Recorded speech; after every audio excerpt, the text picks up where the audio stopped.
इस वीडियो में मैं आपको समझाऊंगा कि प्रोसेस ऑफ एंटरप्रेन्योरशिप क्या होता है।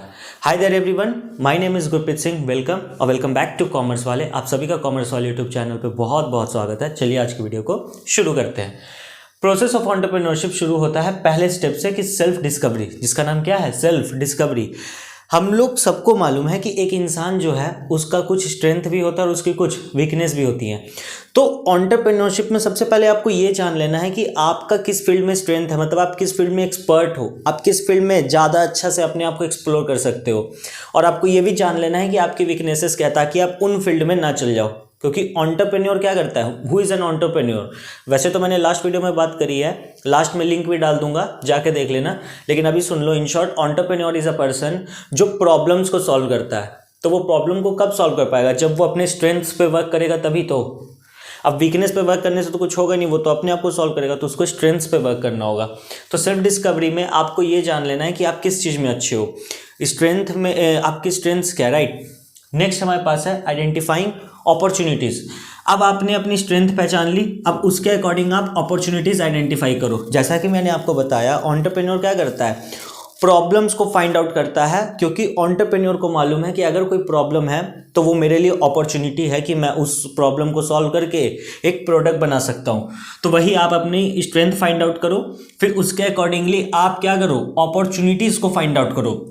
जब आपको कोई अपॉर्चुनिटी मिल गई, आफ्टर दैट आप उस अपॉर्चुनिटी से रिलेटेड आइडियाज़ जनरेट करना शुरू कर दो, उन आइडियाज़ को इवेलुएट करना शुरू कर दो। आइडियाज़ जनरेट करना शुरू कर दो कहने का मतलब आप एक तरीके से अपनी क्रिएटिविटी लगाओगे, किस तरीके से हम लोग जो हैं वो प्रॉब्लम्स को सॉल्व कर सकते हैं। जैसे मैंने लास्ट वीडियो में आपको एग्जांपल दिया था ओला का, कि किस तरीके से ओला के जो ऑनर थे उन्होंने जो एक कार का प्रॉब्लम था पब्लिक एट लार्ज पे, जो एक कार लोगों का मोनोपोली चलता है टैक्सी वालों का, उसको ख़त्म किया ताकि पब्लिक को क्या हो जाए, आसानी हो जाए, राइट। फिर आपको क्या करना है, आपने पहले अपॉर्चुनिटी आइडेंटिफाई करी, यानी प्रॉब्लम्स मिली आपको, तो वो आपके लिए अपॉर्चुनिटीज़ है एज एन एंटरप्रेन्योर। फिर उसके बाद आपने उसके अकॉर्डिंगली आइडियाज़ को जनरेट किया और उनको इवेलुएट करना शुरू किया। आफ्टर इवेलुएटिंग आप प्लानिंग करना शुरू कर दोगे, that is step number 4।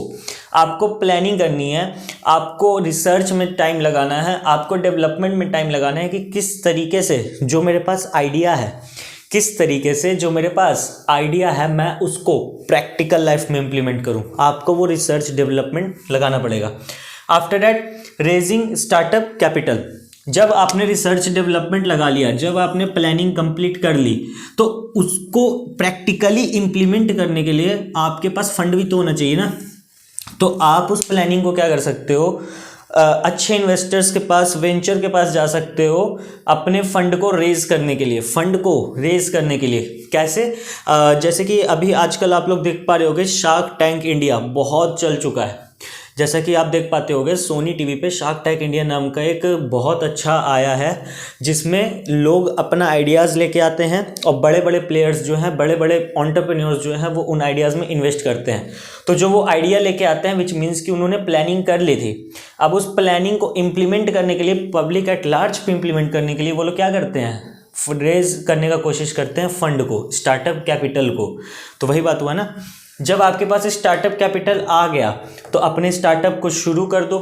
And yes, जब आपका स्टार्टअप शुरू हो गया तो उस पर ग्रोथ वगैरह भी तो लाने का कोशिश करो ना। जैसा कि मैंने लास्ट वीडियो में एग्जांपल दिया था आपको कि किस तरीके से अमेज़ॉन ने आइडेंटिफाई किया, अमेज़ॉन के ऑनर जेफ बेजोस ने आइडेंटिफाई किया कि आने वाला टाइम इंटरनेट बेस्ड होने वाला है। तो उन्होंने अमेज़ॉन का फाउंडेशन किया, राइट। तो अमेज़ॉन के साथ धीरे धीरे उन्होंने ग्रो करना शुरू किया। पहले वो सिर्फ बुक्स बेचते थे, फिर वो सभी प्रोडक्ट्स बेचने लगे, फिर वो ग्रॉसरीज बेचने लगे, फिर वो अमेज़ॉन प्राइम लेके आ गए, फिर वो प्राइम म्यूजिक लेके आ गए, प्राइम वीडियो लेके आ गए, फिर वो अमेज़ॉन किंडल लेके आ गए, एंड सो ऑन। उसी को क्या कहा जाता है कि ग्रोथ, उसी को क्या कहा जाता है, ग्रोथ। फिर अब लास्ट स्टेप क्या हमारे पास, हार्वेस्ट। हार्वेस्ट समझते हो, जब फसल पूरा अच्छे से उग जाता है तो उसको क्या कर दिया जाता है, कट डाउन कर दिया जाता है, हटा दिया जाता है, ताकि नया फसल उगा सके। तो पॉइंट नंबर 8 जो है वो कहता है कि जब एंटरप्रेन्योर अपने बिजनेस को, अपने स्टार्टअप को अच्छे से ग्रो कर लेता है, बहुत अच्छा कंपनी बना लेता है, तो उस कंपनी को फिर वो क्या कर देता है, हार्वेस्ट। यानी वो एंटरप्रेन्योर, वो बिजनेसमैन कंपनी को बेच देता है।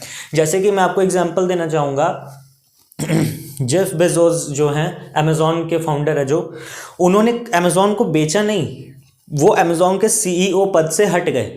यानी अब जो जेफ बेजोस जो हैं वो अमेज़ॉन के सीईओ नहीं हैं, ठीक है, याद रखिएगा, अमेज़ॉन के सीईओ नहीं है, शेयर्स होल्डर हैं, ऑनर हैं, लेकिन सीईओ नहीं है। यानी वो कंट्रोल नहीं कर रहे हैं उस चीज़ को, मतलब जो मेजर कंट्रोल होता है वो सीईओ एमडी के पास ही तो होता है, अब वो उनके पास नहीं रहा क्योंकि वो सीईओ है ही नहीं।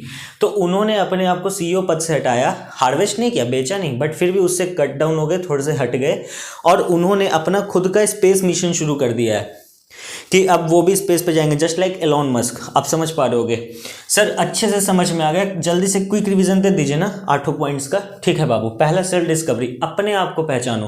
एंटरप्रेन्योर बनना है ना, तो अपने आप को पहचानो कि क्या तुम्हारा स्ट्रेंथ्स क्या है, तुम्हारी वीकनेसेस क्या है, पहले वो पहचान लो। पहचान लिए, वेरी गुड। फिर अपने स्ट्रेंथ के अकॉर्डिंग अपॉर्चुनिटी आइडेंटिफाई करो। सर अपॉर्चुनिटी क्या होता है? प्रॉब्लम्स। अपॉर्चुनिटी क्या होता है? प्रॉब्लम्स। अब एक बच्चा बोल रहा होगा, क्या सर आप भी गजब बात कर रहे हैं, एक जगह पे आप बोल रहे हो अपॉर्चुनिटी, एक जगह पे आप बोल रहे हो प्रॉब्लम। बाबू जो नॉर्मल लोगों के लिए प्रॉब्लम है ना, वो एंटरप्रेन्योर के लिए अपॉर्चुनिटी है। लोगों को बहुत दिक्कत हो रही थी गाड़ियों से आने जाने की, लोगों के पास गाड़ियाँ नहीं थी, तो ओला कैब का इन्वेंशन हो गया। तो प्रॉब्लम क्या बना? अपॉर्चुनिटी। किसी का प्रॉब्लम, किसी के लिए अपॉर्चुनिटी।